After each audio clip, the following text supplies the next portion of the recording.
नमस्कार दोस्तों, आप देख रहे हैं एचवीएस स्टडीज़ और इस वीडियो में आपके लिए 23 फरवरी 2025 का करंट अफेयर लेकर आ गए हैं। करंट अफेयर के साथ साथ स्ट्रेटेजी के और रिलेटेड करंट अफेयर्स का रिवीजन करते हुए चलेंगे। अगर आप इस चैनल पर पहली बार आए हो तो चैनल को सब्सक्राइब कर लीजिएगा। वीडियो अच्छी लगे तो वीडियो लाइक करके ज़रूर जाइएगा। लास्ट में आपके लिए क्विज़ रखा है, उस क्विज़ को ज़रूर सॉल्व कीजिएगा। चलिए बात करते हैं लास्ट डे के क्विज़ की। लास्ट डे आपसे क्वेश्चन पूछा गया था, where is the 5th multilateral naval exercise Komodo being conducted. तो पांचवा बहुपक्षीय नौसैनिक अभ्यास कोमोडो कहाँ आयोजित किया जा रहा है। तो कोमोडो नामक जो एक्सरसाइज है ये इंडोनेशिया में आयोजित की जा रही है। आप सभी ने आंसर सही दिया था और डिटेल में दिया था। आज के पहले क्वेश्चन की बात करें। पहला क्वेश्चन है, who has been sworn in as the new chief minister of the union territory of Delhi.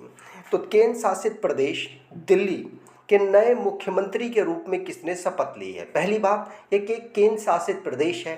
केंद्र शासित प्रदेशों में 3 प्रदेश ऐसे हैं जहां पर अपने मुख्यमंत्री का चुनाव होता है, जिनमें से एक दिल्ली है, एक पुडुचेरी है और एक जम्मू एंड कश्मीर है। बाकी 5 और यूनियन टेरिटरीज़ हैं जिनमें अपने मुख्यमंत्री नहीं होते। वहाँ पर लेफ्टिनेंट गवर्नर के द्वारा शासन को चलाया जाता है। तो यहाँ पर नए मुख्यमंत्री बने हैं, इनका नाम क्या है, रेखा गुप्ता। ये चौथी फीमेल चीफ मिनिस्टर बनी है दिल्ली की अगर हम बात कर रहे हैं तब रेखा गुप्ता ये दिल्ली की नई चीफ मिनिस्टर बन गई हैं और इन्होंने शपथ ली वीके सक्सेना के द्वारा इनको शपथ दिलाई गई। ये कौन है, ये लेफ्टिनेंट गवर्नर हैं दिल्ली के। और इनकी शपथ समारोह में बहुत बड़े बड़े नेता उपस्थित थे। जैसे भारत के इस समय सबसे बड़े नेता हैं कौन, प्राइम मिनिस्टर नरेंद्र मोदी जी, अमित शाह और भी बहुत सारे लीडर्स यहाँ पर अवेलेबल थे।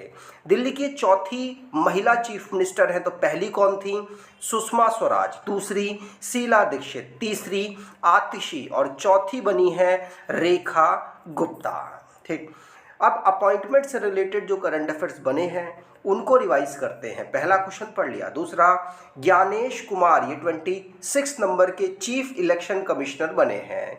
शिखर धवन इनको नया एम्बेसडर आईसीसी चैंपियंस ट्रॉफी 2025 का सिलेक्ट किया गया। इनके अलावा और भी प्लेयर्स को सिलेक्ट किया गया है, जैसे टिम साउदी को सिलेक्ट किया गया है और भी प्लेयर्स हैं। माइमम आलम ये डायरेक्टर बने हैं मिनिस्ट्री ऑफ स्टील में। जितेंद्र पाल सिंह ये इंडिया के एम्बेसडर इजराइल में नियुक्त हुए हैं। जस्टिस देवेंद्र कुमार उपाध्याय ये chief justice Delhi high court में बने हैं। और ज्ञानेंद्र प्रताप सिंह ये director general central reserve police force में बने हैं, सीआरपीएफ में बने हैं। अगला, which country won it's first ever Asia mixed team badminton championship title by defeating China 3-1। तो किस देश ने चीन को 3-1 से हराकर अपना पहला एशिया मिश्रित टीम बैडमिंटन चैंपियनशिप खिताब जीता है। तो ये खिताब किसने जीता है, इंडोनेशिया ने अपना पहला मिक्स टीम इवेंट का खिताब एशियन टूर्नामेंट था उसमें जीता है। ध्यान रखिएगा, एशियन बैडमिंटन चैंपियनशिप थी, वहाँ पर मिक्स टीम का जो इवेंट हुआ उसमें इंडोनेशिया ने पहली बार चाइना को हराकर ये खिताब जीत लिया है। ध्यान रखिएगा, फाइनल मैच भी चाइना में ही ऑर्गेनाइज कराया गया।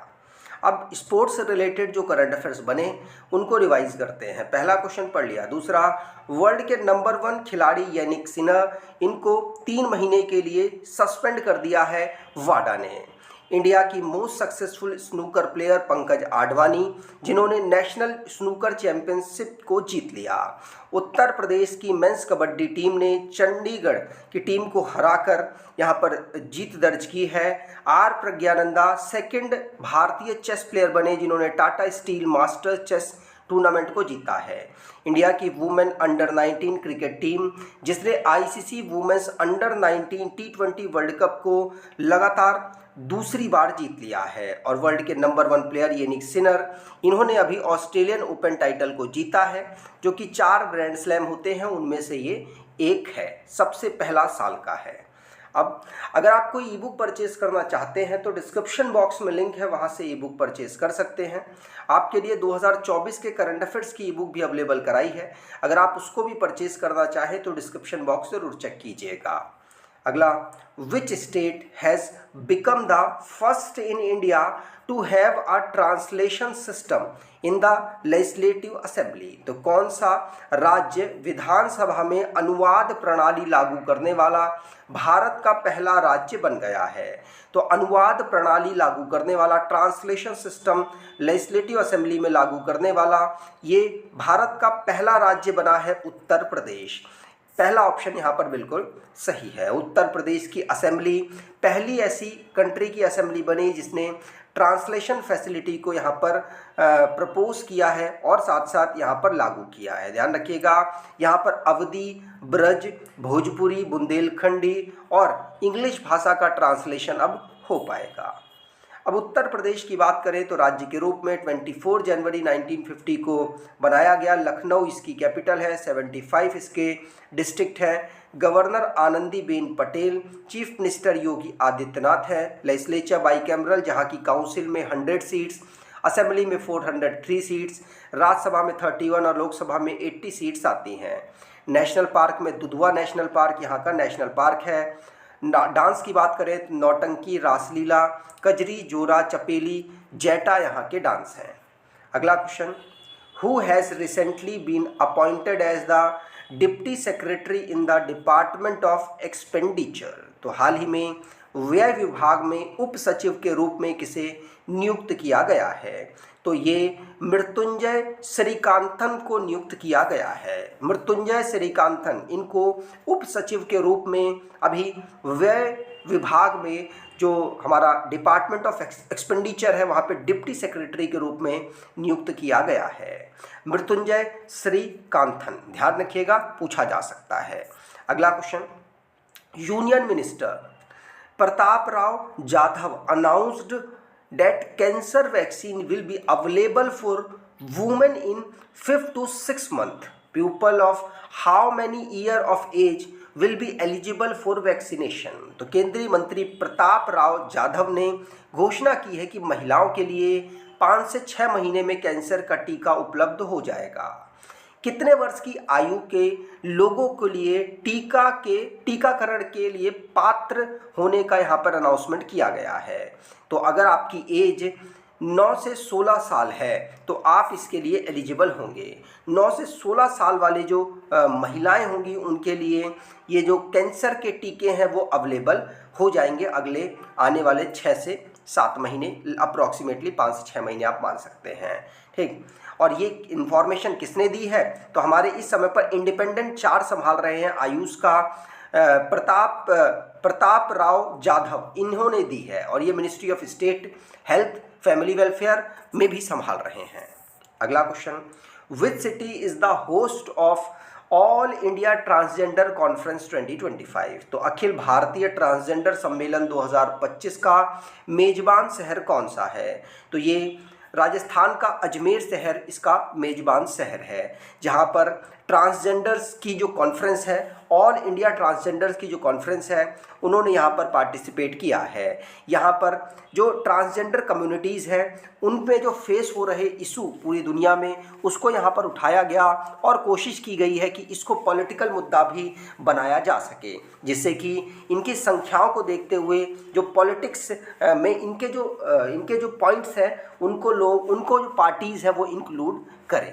ठीक, अगला question, What is the primary objective of the PM Asha scheme? तो PM आशा स्कीम, आशा जो योजना है, इसका प्राथमिक उद्देश्य क्या है? ये इंश्योर कर रही हैं कि प्राइस जो फार्मर्स के हैं उनको यहाँ पर बैलेंस किया जा सके। तो PM आशा स्कीम के माध्यम से जो प्राइस हैं, जिस प्रकार से फसलों के प्राइस उनको मिलने चाहिए तो उस प्रकार से उनको मिले, इसके लिए ये आशा स्कीम को लॉन्च किया गया है, जिसमें MSP, PSS मतलब प्राइस सपोर्ट स्कीम, ये सारी स्कीम का एक मिला जुला जो माध्यम है वो इसके आशा जो PM आशा स्कीम है इसके माध्यम से किया जाएगा। 15th फाइनेंस कमीशन ने इसे रिसाइकिल कर दिया है और साथ साथ गांव-गांव में जो जितनी रिक्वायरमेंट होती है अलग अलग जो फसलें हैं, कितनी रिक्वायरमेंट जो किसान हैं उनको लगती है, कितना वो खर्च करते हैं, इस पर यहाँ पर ये एक पूरा प्राइस इंडेक्स बनाते हैं, जिससे कि एमएसपी और पीएसएस डिसाइड हो पाता है। ठीक, तो ये जो पीएम आशा है ये फार्मर्स के जो प्राइस है उसको इंश्योर करती है। अगला, which is the major festival of the Mising tribe recently in the news. तो हाल ही में खबरों में रहा मिसिंग जनजाति का प्रमुख त्योहार कौन सा है। तो मिसिंग जनजाति का प्रमुख त्योहार अली आई लिगैंग है। थर्ड ऑप्शन यहाँ पर बिल्कुल सही। अली आई लिगैंग जो फेस्टिवल है ये लार्जेस्ट इंडिजीनियस कम्युनिटी का जो असम में है, मिसिंग ट्राइब, इसका ये फेस्टिवल है। और ये असम के अलावा अरुणाचल प्रदेश और तिब्बत के जो चाइना में तिब्बत का एरिया है वहाँ पर भी ऑब्जर्व किया जाता है। अगला question, when is world social justice day celebrated. तो विश्व सामाजिक न्याय दिवस कब मनाया जाता है।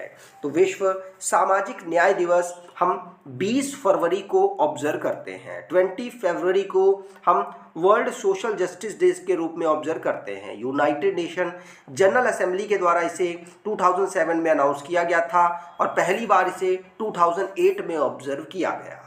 अब लास्ट डे के करंट अफेयर्स को रिवाइज करें तो ब्रह्मपुत्र जो रिवर है, यूनियन मिनिस्टर सर्बानंद सोनोवाल जी के द्वारा यहाँ पर पहला इनलैंड वाटरवे टर्मिनल को इनॉग्रेट किया गया।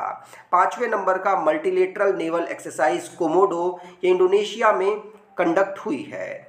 भूपेंद्र यादव ये हमारे यूनियन मिनिस्टर हैं फॉरेस्ट डिपार्टमेंट के, और इन्होंने water recycling and climate change 2025 की कॉन्फ्रेंस ऑर्गेनाइज की है। और चीफ कंट्रोलर ऑफ अकाउंट ये अकाउंट्स ये मिनिस्ट्री ऑफ माइन में जो किस प्रकार से ई बिलिंग को हम इंट्रोड्यूस कर सकते हैं और उसका बेनिफिट उठा सकते हैं, उससे रिलेटेड एक इन्होंने सिस्टम को लॉन्च किया है। और इज़राइल ने अमेरिका की तरह से यूएनएचआरसी से अपने आप को विड्रॉ कर लिया। ब्राज़ील जो कि होस्ट कर रहा है 2025 की ब्रिक्स समिट को, और मीसो, आईएफसीए और एमगिरी ये तीनों जो संस्थाएं हैं ये ट्राइफेड के साथ मिलकर जो ट्राइबल बिजनेसेस हैं उनको यहाँ पर प्रमोट करने की कोशिश करेंगे। और CSIR और NAST इन्होंने अभी, ये तो भारत की है और ये नेपाल की संस्था है, इन्होंने MOU साइन किया है जिससे कि साइंस और टेक्नोलॉजी की फील्ड में कॉपरेशन किया जा सके। और कतरनिया घाट वाइल्ड लाइफ सेंचुरी ये उत्तर प्रदेश में है, अभी रिसेंटली चर्चाओं में रही। और 17 फरवरी को हम ग्लोबल टूरिज्म रेजिलेंस डे के रूप में ऑब्जर्व करते हैं। आज की क्विज की बात करें तो who has been sworn in as the new chief minister of the union territory of Delhi. तो केंद्र शासित प्रदेश दिल्ली के नए मुख्यमंत्री के रूप में किसने शपथ ली। कमेंट बॉक्स में डिटेल में आंसर दीजिएगा। अगर आपको ये वीडियो अच्छी लगी है तो आपसे अनुरोध करूंगा वीडियो को लाइक कर दीजिएगा, चैनल को सब्सक्राइब कर लीजिएगा और अपने कुछ दोस्तों तक वीडियो को शेयर जरूर कीजिएगा। धन्यवाद।